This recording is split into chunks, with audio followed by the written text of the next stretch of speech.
چلو بھائی، اگلا سوال ہے کہ میں دبئی میں ایک میڈیکل لیب میں ملازمت کرتا ہوں۔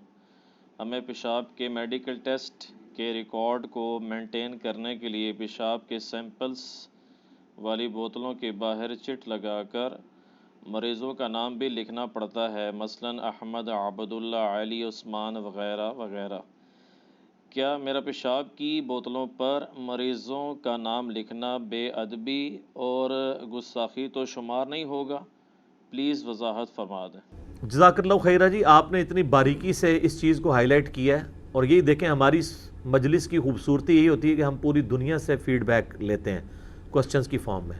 ہزاروں کوسچنز ریکارڈ ہو چکے ہیں۔ اس کی برکت ہی یہ ہے کہ ہم سب سے فیڈ بیک لیتے ہیں۔ ایک اکیلے بندے کے دماغ میں معاشرے میں جو آبزرویشنز ہیں وہ کتنی لے کے آ سکتا ہے؟ تو یہ بھی ایک بھائی کے سوال آیا، یہ مجھے ای میل کے ذریعے بھی پہنچا، ہمارے واٹس ایپ گروپس میں بھی آیا سوال کے طور پر۔ تو سب سے پہلے تو میں داد دوں گا کہ کسی نے اس باریکی میں جا کے اپنی آخرت کے پوائنٹ آف ویو سے سوچا، اور ایک واقعی ایک ایشو ہے، ایک مسلمان کے لیے تو یہ بڑا مشکل ہے کہ وہ پیشاب کی سامپل والی بوتل کے باہر اس مریض کا نام لکھے۔ اس کو حرام کا فتویٰ لگانا تو بڑی دور کی بات ہے۔ ہم یہ نہیں کہتے کہ حرام، کیونکہ وہ تو ایک قطعی آپ کو نص قطعی اس کے لیے چاہیے ہوگی، لیکن اجتہاداً اگر دین کا مزاج دیکھا جائے تو اس میں تو ظاہر ہے کہ یہ انتہائی کنڈیمیبل چیز ہے۔ اسلام تو اس چیز کو سپورٹ نہیں کرے گا، جبکہ اس کا دوسرا سلوشن بھی موجود ہے۔ اگر سلوشن موجود نہ ہو تو کوئی مسئلہ نہیں۔ تو آج کل تو بار کوڈز آ گئی ہیں، ہر جنرل سٹور کے اوپر آپ دیکھ رہے ہیں بار کوڈز کے ساتھ وہ اس طرح گن اس کے سامنے کرتے ہیں، اس کی قیمت لکھی ہوئی آتی ہے۔ بار کوڈز آپ خود گھر میں کمپیوٹر کے اوپر جنریٹ کر سکتے ہیں، اور یہ جو اتنی سوفسٹیکیٹڈ لیبز ہیں جن کا ملینز کا بزنس ہے، کئی ایسی لیبز ہیں روزانہ کا ملینز کا بزنس ہے، ان کے لیے ایک چھوٹی سی ایک کمپیوٹر اور ایک پرنٹر لینا یا بار کوڈ جنریٹ کر، انہوں نے بل جنریٹ کرنے کے لیے تو پورے سافٹ ویئر انسٹال کیے ہیں، ایک یہ بھی کر لیں، وہ بار کوڈ جنریٹ کر لیں، ہر ایک یونیک آئی ڈی ہو، جس طرح یہ کہہ رہے ہیں کہ احمد ہے، علی ہے، عثمان نام ہے، تو عثمان تو کہیں آئیں گے، تو پھر عثمان تک تو نہیں، پھر ولدیت بھی لکھنی پڑتی ہوگی، اور اگر ولدیت بھی ایک جیسی ہوئی پھر دادے کا نام بھی لکھیں گے ساتھ۔ تو اس کی بہتر عثمان سیریل نمبر 3 پہ فلاں ڈیٹ کو جو ہے وہ سیریل نمبر 3 پہ ایک ہی عثمان ہوگا، اور اس کے اگینسٹ ایک بار کوڈ جنریٹ کروا لیں یا یونیک آئی ڈی دے دیں، بار کوڈ کو بھی چھوڑ دیں، سمپل آئی ڈی آپ دے سکتے ہیں کہ آج سپوز ڈیٹ ہے اگر 28 جون 2020، تو آپ 28 جون 2020 آگے سیریل نمبر شروع ہیں تو آپ یوں اس کا نمبر دے دیں 2828-06-20-001۔ اور ظاہر تو مریض نہیں آئے گا نا، کہیں ٹیسٹنگ لیب میں ظاہر مریض تو نہیں آئے گا، اگر آتا ہے تو 0003 0 ڈال کے ایک 1 ڈال لیں، ڈیٹ بھی آ گئی، سن بھی آ گیا، مہینہ بھی آ گیا، اب اگلے دن تو نئی ڈیٹ آنی ہے تو پھر 001 سے شروع کر دیں۔ تو یونیک آئی ڈی آپ ڈیفائن کر سکتے ہیں، اور اگر آپ کا مالک اس لیب کا امید ہے دبئی میں مسلم ہی ہوگا تو اس کو اس کے اوپر قائل کریں کہ تمہارا مقصد تو یہ نا کہ سیمپل مس نہ ہو، وہ تو نام بھی غلط لکھ دے تو سیمپل عثمان کی بوتل پہ کوئی علی کا نام لکھ دے تو وہ پھر بھی مکس ہو جائے گا۔ تو ہمارا مقصد تو ہے ایک یونیکنیس برداشت، یعنی ایک قائم رکھنا۔ تو اس میں گستاخی والا جو معاملہ ہے نا، وہ اس سے بچنے کے لیے، کیونکہ آخرت کا عذاب سب لوگ برداشت نہیں کر سکتے، ہم تو نہیں کر سکتے، سیدھی سی بات ہے، تو اس میں بچنے میں عافیت ہے کہ آپ اس بوتل کے اوپر یا بار کوڈ لگا دیں یا یونیک آئی ڈی لکھ دیں، نام قطعاً نہ لکھیں، کیونکہ یہ تو یعنی سیدھی سی بات ہے کہ کوشچنیبل ہے چیز۔ اس کی سپورٹ میں آپ کو ابو داؤد میں ایک حدیث ہے، نبی الاسلام یہودیوں کے ایک مدرسے میں گئے ایک مقدمہ نپٹانے کے لیے، حدود والے چیپٹر میں آپ کو زنا کے مقدمے کے کانٹیکسٹ میں یہ حدیث ابو داؤد میں ملے گی۔ تو انہوں نے نبی الاسلام کو ایک گدی پیش کی، آپ اس گدی کے اوپر بیٹھ گئے، یہ عرب کے کلچر میں آج بھی ہے، زمین پہ بیٹھنے کے لیے وہ گدیاں بنائی ہوئی ہیں انہوں نے۔ تو آپ نے تورات منگوائی، جب تورات لائی گی تو آپ خود زمین پہ بیٹھ گئے اور گدی کے اوپر تورات رکھی اور کہا میں ایمان لایا اس کتاب پر، اس کے نازل کرنے والے پر، حالانکہ ٹیمپرڈ تورات تھی، اور پھر آپ کے ساتھ وہ ہیبرو لینگویج جاننے والے لوگ تھے، ان کی بنیاد کے اوپر آپ نے وہ فیصلہ کیا اس سے آپ نے یہ درس ادب دے دیا کہ ایک کتاب جو اللہ کی طرف منسوب ہے وہ تبدیل بھی ہوئی ہے، اس کو آپ نے زمین پہ نہیں رکھا بلکہ گدی کے اوپر رکھا ہے۔ اور دوسری طرف ہمارے پنجاب کے کلچر میں جو ایک مت ہے، لوگ تکیے پہ نہیں بیٹھنے دیتے، کہتے ہیں تکیے پہ رکھ کے قرآن پڑھا جاتا ہے تو آپ اس پہ بیٹھیں گے۔ بھئی جتنی دیر قرآن رکھا ہوا ہے نا اتنی دیر تو اس تکیے پہ نہ آپ بیٹھیں، جب وہ ویسے ہے تو اس کو سر کے نیچے کیا کو پیٹھ کے نیچے بھی رکھ لیتا کوئی اجری، نبی علیہ السلام نے تو اپنی پیٹھ سے نکال کے ہی دیا تھا نا، تو وہ بھی دوسری ایکسٹریم ہے۔ حتیٰ کہ یہاں تو لوگ کہتے ہیں یار آپ اگر آپ کو قرآن پڑھ رہے ہیں تو اس کو پیٹھ نہیں کر سکتے، وہ قرآن کی جو پیٹھ منع ہے نا وہ اس کی تعلیمات کو پیٹھ کرنا منع ہے۔ ہاں قرآن پر بیٹھنا یا نعوذ باللہ اس کے ساتھ پاؤں ٹچ کرنا یہ تو حرام ہے، لیکن اس طرح تو زندگی نہیں گزر سکتی کہ ایک بندے نے نیچے الماری میں قرآن رکھا ہے اور اس کے اوپر آپ کمرہ نہیں اب بنا سکتے، تو پردے میں پڑا ہوا ہے۔ ٹھیک ہے، قرآن میں وقال الرسول یا رب ان قوم اتخذوا هذا القرآن مہجورا، سورۃ الفرقان آیت نمبر 30۔ نبی علیہ السلام شکایت کریں گے کہ اے اللہ میری قوم نے، میری امت نے قرآن کو پیٹھ کے پیچھے ڈال دیا تھا، مراد اس کی تعلیمات چھوڑ دی تھی، اس سے ہجرت اختیار کر لی تھی۔ تو یہاں پہ یہ کرنا چاہیے۔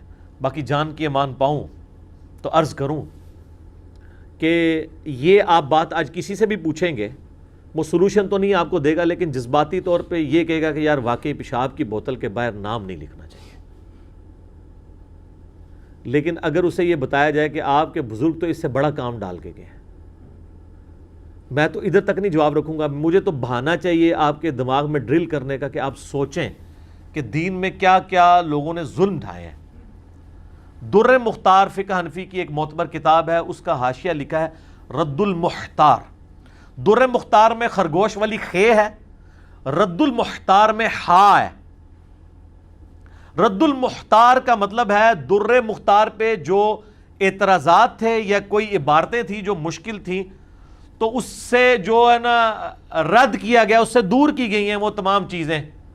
ابن عابدین شامی المتوفا 1252 ہجری، جس کو مرے ہوئے ابھی 200 سال بھی نہیں ہوئے، لیکن وہ بندہ اتنا بڑا ہے کہ اسے اعلیٰ حضرت احمد بریلوی صاحب بھی بزرگ مانتے ہیں، کیونکہ ان سے پہلے ہے نا، حالانکہ بہت پہلے نہیں ہے، تھوڑا سا ہی پہلے ہے۔ تھوڑا سا پہلے والے کو مانیں گے تو آپ کے تھوڑا سا بعد جو آئیں گے وہ آپ کو بھی مانیں گے، یہ چین چلنی ہے نا۔ اگر آپ اپنے سے پہلے والوں کو بابا نہیں مانیں گے تو آپ کو کوئی بابا نہیں مانے گا۔ اشرف تھانوی صاحب بھی ان کو کوٹ کرتے ہیں، بلکہ فقہ حنفی والے، فقہ حنفی کی پوری وہ بزرگی کی چین میں چند بڑے لوگ جن کا نام لیتے ہیں نا، امام ابو یوسف اور امام محمد کے بعد، تو ان میں چند لوگوں میں ملا علی قاری ہوں اور یہ ابن عابدین شامی، یہ ان میں آتے ہیں۔ اور یہ ابن عابدین شامی وہی ہے جس نے سب سے پہلے محمد بن عبد الوہاب صاحب کو شیطان کا سینگ اور ایجنٹ اس نے ڈکلیئر کیا، اور بخاری مسلم کی حدیثیں جو نجد کے بارے میں تھیں، اور بخاری میں مسلم میں عراق کے الفاظ موجود ہیں، وہ میرا یوٹیوب پہ کلپ دیکھ لیں، محمد بن عبد الوہاب مجدد، اس نے پکڑ کے ان حدیثوں کو مولڈ کر کے فٹ کیا سعودی عرب والے نجد کے اوپر، اور کہا کہ یہ محمد بن الوہاب ہے وہاں سے جو نجدی نکلا ہے، اور اسی کو کاپی کیا المحند علی المفند میں خلیل احمد سہارنپوری نے، اور کہا کہ یہ وہابی تو خارجی ہیں۔ آج ریالوں کے لیے ویسے ایک ہوئے ہیں، جو ان کو مجدد کہہ رہے ہیں ان سے ریال لے رہے ہیں، اور یہاں پہ ان کو خارجی لکھا۔ اب جب میں نے ہائی لائٹ کیا ہے نا تو ان کے جو بڑے مناظر سامنے آئے ہیں نا، وہ کہتے ہیں نہیں وہ ہمارے بزرگوں کو غلط فہمی ہوئی تھی، تو وہ خارجی نہیں ہے وہ۔ سر آپ کے بزرگوں کو آلموسٹ ہر چیز میں غلط فہمی ہوئی ہے، یہی تو ہم آپ سے کہہ رہے ہیں۔ شکر ہے آپ نے اس معاملے میں مان لیا، ایسی کلیریفیکیشن آئی ہے ان کی، وہ کہتے ہیں نہیں وہ بزرگوں نے ذرا سخت لینگویج یوز کی ہے، وہ ان کو غلط اطلاعات ملی تھی۔ اس کا مطلب ہم یہی کہہ رہے ہیں کہ آپ کے بزرگ غلط اطلاعات کے اوپر بھی پورا عقیدہ کھڑا کرتے تھے، اسی طریقے سے انہوں نے عقیدے جو قرآن و حدیث کی شکل میں آپ کو دیے ہیں وہ بھی غلط اطلاعات کے اوپر ہی دیے ہیں، اسی لیے تو کتابوں کا دین اور نکل رہا ہے۔ اور ہم آپ سے عرض کر رہے ہیں کہ مرنے سے پہلے اے مسلمان کر لے اس پہ غور، کتابوں کا خدا اور ہے، بابوں کا خدا اور۔ تو یہ کتابوں کی دنیا ہے۔ تو یہ جو ابن عابدین ہیں یہ وہ ہیں جنہوں نے یہ فتویٰ فٹ کیا اور وہ آگے چل رہا ہے، اور یہ صرف المحند میں نہیں، مفتی احمد یار خان نعیمی صاحب نے جال حق میں سیم عبارت ابن عابدین شامی کی نقل کی ہے۔ ایون پیر میر علی شاہ صاحب جو ایک ماڈریٹ پرسنالٹی تھے، انہوں نے بھی کوئی لحاظ نہیں کیا، انہوں نے بھی محمد الوہاب صاحب کو نجدی ڈکلیئر کیا، حالانکہ وہ اتنے ماڈریٹ تھے اس حوالے سے کہ ثناء اللہ امرتسری جو بہت بڑے اہل حدیث عالم تھے، جو قادیانی دجال کے خلاف کھڑے ہوئے، وہ گولڈا میں ملنے کے لیے گئے، پیر میلچے صاحب نے اپنے مصلے پہ ان کو کھڑا کر کے ان کے پیچھے نماز پڑھی. ایک طرف ان کی یہ یعنی ماڈریٹ ہونے کا لیول تھا اور دوسری طرف سختی یہ تھی. اسی ابن عابدین شامی نے رد المختار میں، در مختار کے حاشیے میں، اپنے زوم میں اس پہ کیے ہوئے اعتراضات کو دور کرنے کے لیے لکھا ہے کہ اگر کسی شخص کو یہ یقین ہو کہ اپنے پیشاب نعوذ باللہ یا اپنے خون سے وہ سورہ فاتحہ کا تعویذ لکھے اور اسے شفا ہو جائے گی تو وہ لکھ سکتا ہے. آپ ذرا یہ حنفیوں کے پاس لے کے جائیں تو وہ اول تو کہیں گے آپ کو بتایا کس نے. یار چھڑو علمی گل کرو. کام تواڈے ابے پا کے گئے نے، جہاں بیچارہ پوچھتا پیا وہ تے چڑھ گئے ہو، ابیاں تے چڑھو جا کے، تو وہ آپ کو بتایا کس نے. پھر کہیں گے مفتہ بہی قول نہیں ہے، یہ مفتہ بہی بن گیا ہے، کیونکہ رد المختار تو لکھی اسی لیے گئی ہے کہ در مختار سے جو اس پہ اعتراضات ہیں وہ دور کیے جائیں. یہ تو خود ہی فتوے ہیں، یہ کیسے آپ کہیں گے مفتہ بہی نہیں ہے. چلو مفتہ بہی نہیں بھی مانے، آپ کے جھوٹ مان بھی لیں، یہ بتائیں کہ آپ کے بزرگوں کے دماغ کے اندر اس قسم کی باتیں بھری ہوئی تھیں کہ وہ یہ تو کسی کے دماغ میں بھی نہیں یہ بات آتی ہے. کسی مسلمان کو اگر بتایا نہ جائے تو اس کے دماغ میں تو نہیں آتا کہ تعویذ اس طرح بھی لکھا جاتا ہے. تو ان کے دماغ جو ہے وہ کس کے ہتھے چڑھا ہوا تھا. چلیں یہی مان لیں. اور اگر کوئی کہنا جی وہ ہوتا ہے ترجمہ چینج ہو گیا ہو، انہوں نے بدل دیا ہو، یہ ہو گیا ہو، کچھ بھی نہیں سر. اللہ کے نیک بندے بھی دنیا میں موجود ہیں. ایک بریلوی عالم جو میرے استاد بھی رہے ہیں، اس اعتبار سے کہ میں نے ان کی کتابوں سے اور ان سے ملاقات میں بہت کچھ سیکھا، غلام سعود سعیدی صاحب جو مفتی منیب الرحمان صاحب کے مدرسے میں شیخ الحدیث تھے رحمہ اللہ تعالی، فوت ہو چکے ہیں. انہوں نے شرح صحیح مسلم کے اندر اس مسئلے کو ڈسکس کر کے نا جناب حق ادا کیا. لیکن بابوں کی اس اعتبار سے ان کے ماننے والوں کے شر سے بچنے کے لیے انہوں نے لکھا کہ یقیناً یہ عبارت لکھی، اس کا ترجمہ لکھا، مجھے کرنے کی ضرورت نہیں ہے. اس کے بعد انہوں نے لکھا کہ یقیناً ان بزرگوں کے دلوں میں قرآن اور سنت کی اہمیت ہم سے زیادہ تھی. ٹھیک ہے، لیکن اللہ ان کو معاف کرے، بال کی کھال اتارنے کی عادت نے انہیں یہاں تک پہنچا دیا کہ انہوں نے اس قسم کی باتیں لکھ دی. اور پھر وہ ساتھ لکھتے ہیں کہ ایک عام مسلمان تو مر جانا گوارا کرے گا لیکن یہ گوارا نہیں کرے گا کہ اس کے خون یا پیشاب سے سورہ فاتحہ کا یعنی قرآن کا تعویذ لکھا جائے، نعوذ باللہ من ذالک. تو سر عام مسلمان اگر مر جانا گوارا کرتا ہے بقول غلام سعود سعیدی صاحب کے، تو اس کا مطلب ہے آپ کے بزرگ عام مسلمانوں سے بھی گئے گزرے تھے. میں تو اس میں اور ایڈ کرتا ہوں کہ یہ تو غیر مسلم نہیں کوئی کرے گا. تو پھر آپ اپنی اداؤں کے اوپر بلکہ اپنے بزرگوں کی اداؤں کے اوپر غور کریں. میں اسی جملے پہ کنکلوڈ کرتا ہوں کہ لوگوں کو تو اپنی بری اولاد کے کرتوت بھگتنے پڑتے ہیں.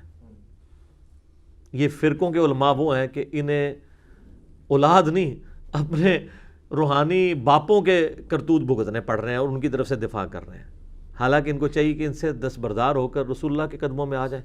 ما ضل صاحبکم وما غوا، تمہارے نبی نہ کبھی بہکے ہیں نہ کبھی بے راہ چلے ہیں. بابوں سے دستبردار ہوں.